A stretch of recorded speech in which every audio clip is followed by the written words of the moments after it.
Today we're going to talk about transitioning from stability into adventure to do something that is more in line with what our purpose calls us to do.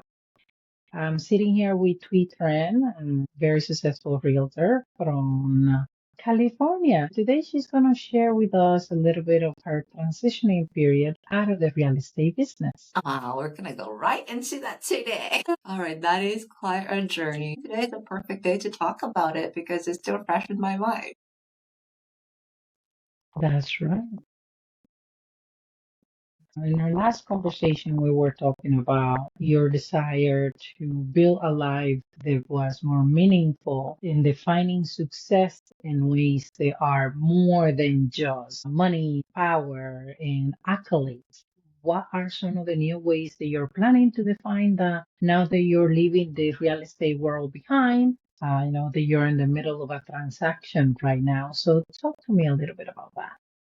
Actually, yeah, we are in the midst of one that hopefully will close timely and a couple other ones that are still on the market. So it's just so funny how we're like, yeah, we're gonna transition out, and I am in the midst of all of it. I think what had brought me into real estate no longer can keep me in real estate. My first career, I was a CPA, but through real estate, I had learned so much. It brought me into the whole world of growth and self-development that I don't think I would have had if I stayed in the corporate world. I would say this is a ninth year being in real estate full time. I feel that the passion when I was first got in it, climbing to be like the top producer, all that.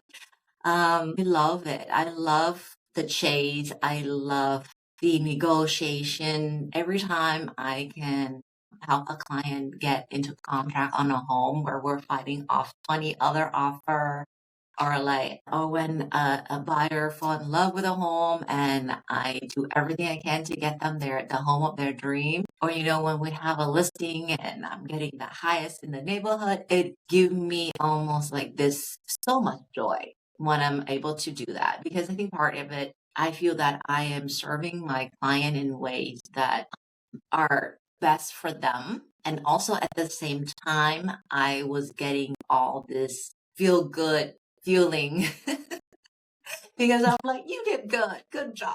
You are a great realtor. And even though like I still love that aspect of helping clients, even with this latest transaction, getting them into contract and seeing that they are going to sell their home and making that move and going into, as an empty nester, moving into a new adventure of their life, it is very joyful for me, but it feels different this time around because I think as I grow, before a lot of it, even though I say I am serving my client, that is one of the reason. But the other reason is also my ego, right? I do want to be a top producer. I do want to make a ton of money. And I'm like serving the client, serving me. They both work. It's great. And I think now when I am doing the work, sometimes, or actually now a lot of time, it just feel like I'm going through the motion. Or even with this one, the client expectation was quite high. I pretty much have to come up with a very aggressive marketing plan and everything that we had to do in order to get it as close as the client wants to get.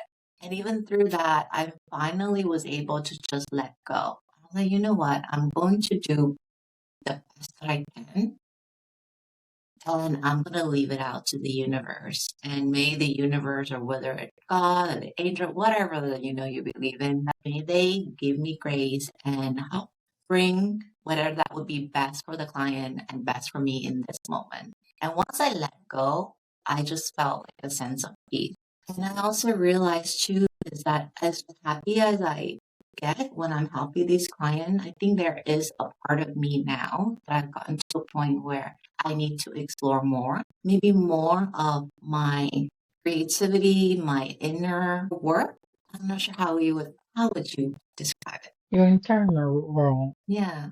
Yeah. For the longest time in all my career, it has been all for the world, out high can I climb the ladder? And now we get happy when we reach a goal. Every time the goal gets bigger and bigger, and we gotta put more effort, more of it to go into that.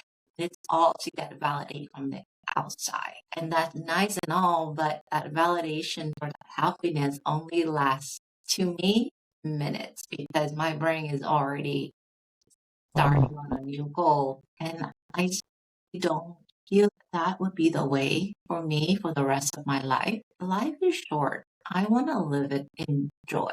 I want to live it and actually live it rather than measuring myself by the external standard, by what people think or society want us to do and to be successful. And I feel that if someone cares for you, they're going to respect people who you are, not all accolade that you get. Whenever I go into my office, I pass by my manager after he had multiple awards because he is a top producer and he managed the whole office. He's done a phenomenal job.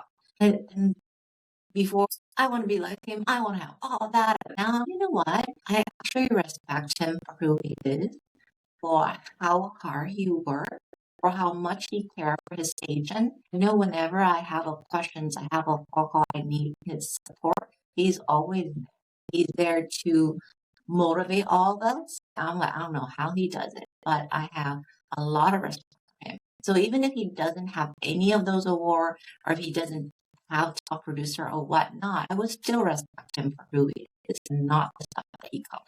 That's what I want to.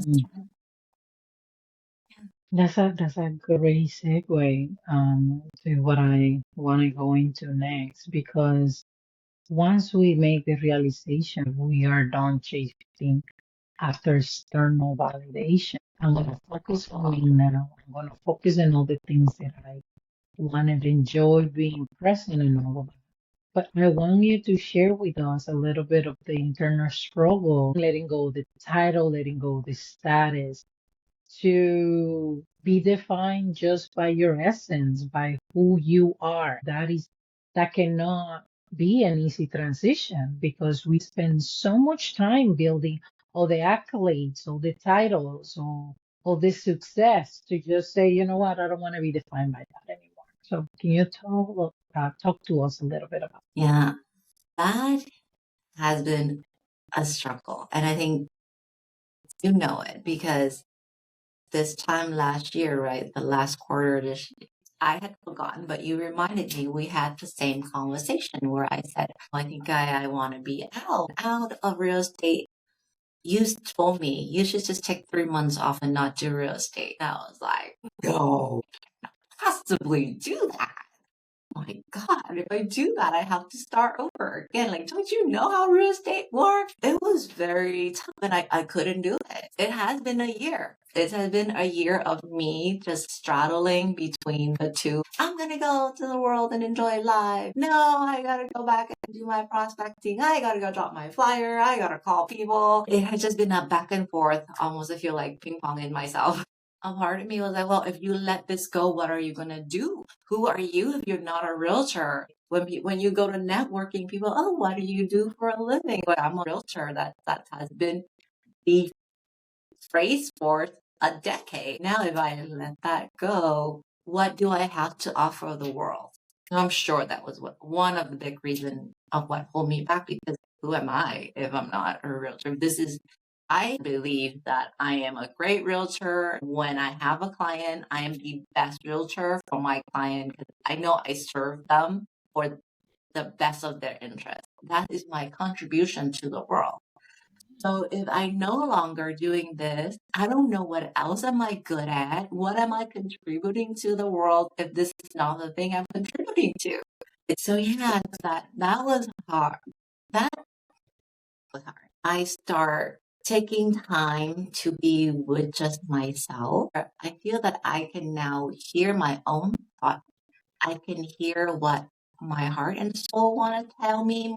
Well, there's always some book I'm listening to. I'm always learning new things. So I'm constantly just thinking that I didn't give myself time to process. When I go and drive now, I don't have the radio on anymore. I'm just in quiet space.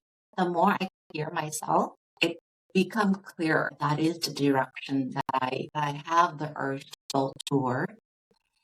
I have come to accept that this is no longer the thing that is fulfilling. Whatever that is going to fulfill me is going to be different. And I'm still in that space of exploring. I'm not taking on any new work. What I'm going to do is actually not as important in this moment. I feel that in this moment, what's most important is to come into acceptance and to come into just that void of giving myself space to let things flow, to explore. Eventually, I will figure out the next thing that would be fulfilling, whatever that it may be. So that kind of has been my journey. Real estate for you, it wasn't just about the accolade, the transaction. It did bring some things that you enjoy, like the connection to other people. So I would like to talk a little bit more about all the positive things that you didn't set out to gain from real estate, but that you gain by default, like the connection, the melting pot of friendship. I know that a lot of your clients stay with you as friends. Besides friendship, what are some of those other things that you enjoy from real estate? The best thing that have come out of real estate. Some of the connection that I made with people I call friends, I absolutely adore them. And learning to sell in a proper way, not just to shove things down people's throat, but actually learning how people think, learning how to help them understand what their wants and needs are, to actually have a process to guide them in a way that where certain things come up, where it's really scary, they are able to overcome it. And one of the things I can tell you is that when I first started, whenever I'm working with a buyer and we get into contract and right away they freaked out. They get so Mhm. excited, we're doing offer, they're nervous, they want the home, then in contract, and then like they're scared. And actually learning how to handle that. And once I build my process and as I learn and adjust, now when we make the offer, this is what's going to happen. This is what you can expect. And by the way, once I get you to contract, you're going to feel exuberant. It's a crazy wild ride. You just hit your goal and then you go to sleep. And the next day, your adrenaline drop. You're going to trip out because this is a whole new world. And you're about to get yourself in a crazy amount of debt. And it will be very scary. Funny thing, knowing that beforehand really help people manage that fear. Very interesting. I had three transactions on the contract within the same week. And once he accepted the offer, the client was like, well, we really want to think about it some more. And I'm like, what? Say what? And at that point, I did not have the tool set to walk them past that fear. And honestly, that is one of the reasons I don't want to do real estate. I don't real if it depends that I am able to hold someone else's hand to get to the next level, I can do that. Funny enough, because I did leave real estate, but then I went into coaching, which requires me to do the same thing, to hold space and hold them to get to the next level. I would say it was almost part of my destiny to grow into that. And so no matter what career I have chosen, I have always hit the same spot. So when I was doing leadership, developing the staff, it was the same thing. Then I went into construction, had to get the client to the next step.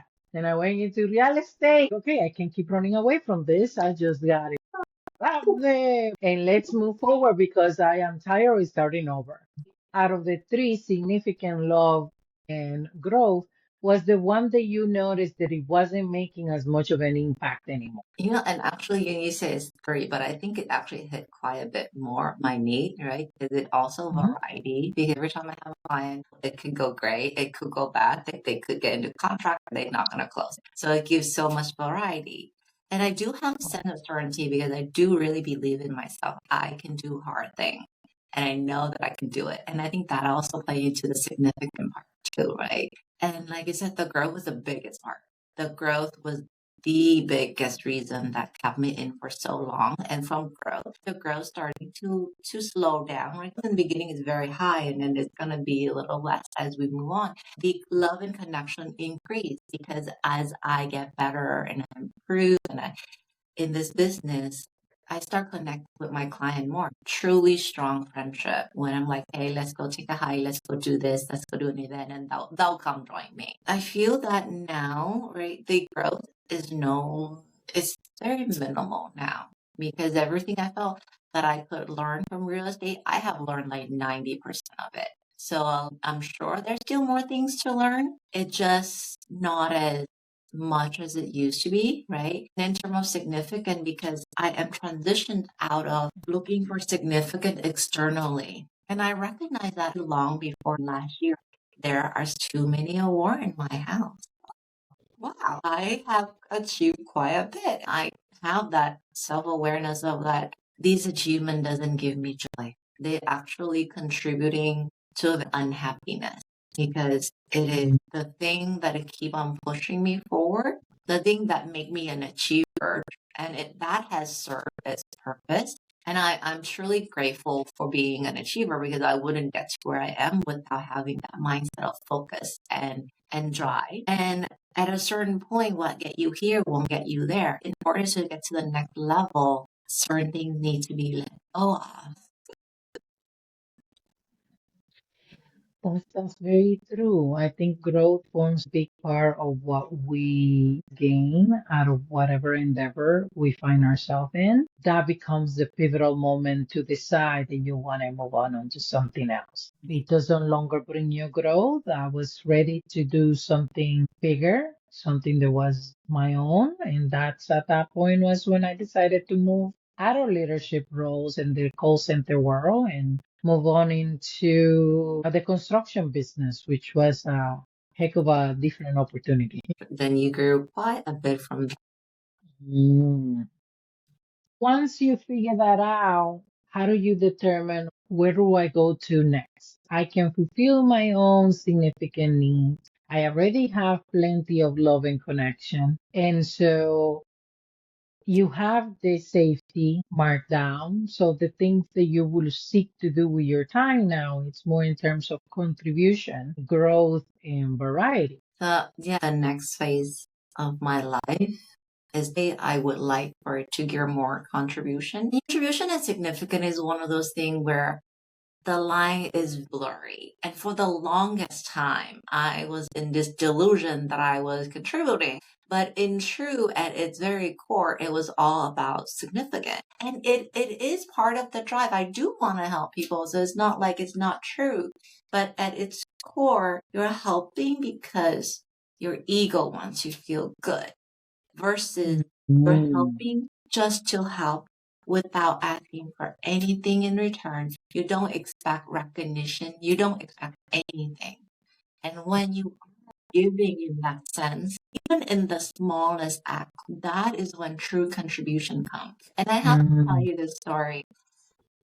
One of the agents that I've known quite a few years back, he called me up and he goes, I have a friend who knows somebody here in Northern California and they need help. She's an older lady. She needs a place to live. She needs housing. It touched me because he, as a realtor, really doesn't need to do anything. But he is spending his own time, trying to figure out finding somebody up here who could help an elderly senior that has some sort of connection to a friend. But here he is looking for help. And I was like, yeah, of course, what do you need? I know a couple of different organizations, what kind of housing, what kind of budget are they looking for, which area. Okay, let me check around. I'm going to send you a couple of people who can potentially help her. Because there are so many nonprofit here to help with housing needs. And so afterward, I connect him with somebody that, would be able to help the senior with her housing. I'll help too. No biggie, you needed help. I help you. And I didn't think anything of it. And then like a few days later, he wrote me this beautiful thank you little note. And I was so touched that, he would just take the time to write me this. And I think that's when I recognized like that is contribution because you're helping and giving without feeding your ego, without expectation. Yeah. Yes, when you are able to give without expecting the accolades or anything. But it's in order to get there, I think you have to be able to fulfill your own needs. You have to be able to have done the internal work. It isn't until you understand that all of your needs are taken care of from within, they at that point you're able to give without expecting anything back. And you're 100 Thank you very much for sharing that story with us.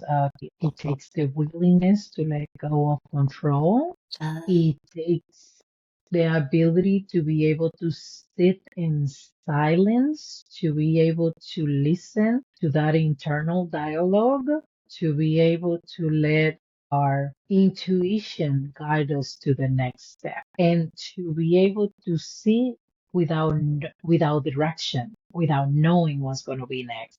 That's the most difficult part. And actually, I have a huge need for certainty, and that need has been present my entire life. Certainty is the thing that I strive for. So I had to train myself to be okay with being uncertain. Because I'm good with safe uncertainty, right? With variety that I choose, that I know it's a safe enough choice. It's enough flavor. It's a little bit of a spicy kick in there, but nothing that will kill me. I'm good with it. But it's mostly control. But once you let go of that need and start expanding the level of uncertainty that It's you can high. carry with you It is and said, I'm high. going to be okay no matter what. And what I actually I was doing was that I would write these mantra because I was having such a hard time.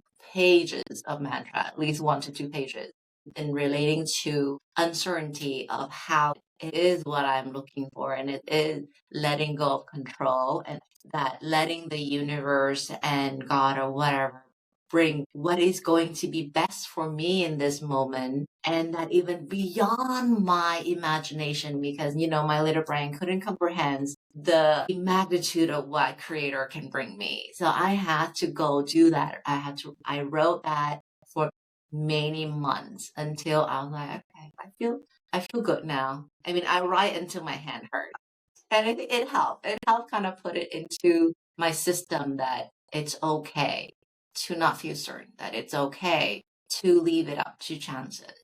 And if I ask myself, what's the worst thing that could happen? And really, nothing bad really is going to happen, because I still have my home. I still have my wonderful family. I still have wonderful support, right? It is the best place that I could possibly be in order for me to go and explore the world. And so I couldn't possibly ask for more, but then I also feel the universe is not on a budget, so we can always ask for more. Indeed, indeed. Thank you for sharing all of that with us today, Thuy. I want to take the time to appreciate everything that you have shared. And a couple of things that I heard you say in terms of tools that you have used to get you to move forward and make the decision. So being able to sit with yourself in silence so that you can hear your own internal voice instead of avoiding it, as many of us do. And then the second thing is just being able to not only hear it in your head, but to write it out to get you to move forward and to keep repeating it until it becomes reality. Yes, and also I think the other thing is not just writing what you're looking for, but changing that perspective of uncertainty is scary to uncertainty is giving the universe opportunity to bring me what is the greatest going to be for me. Wonderful. Thank you very much.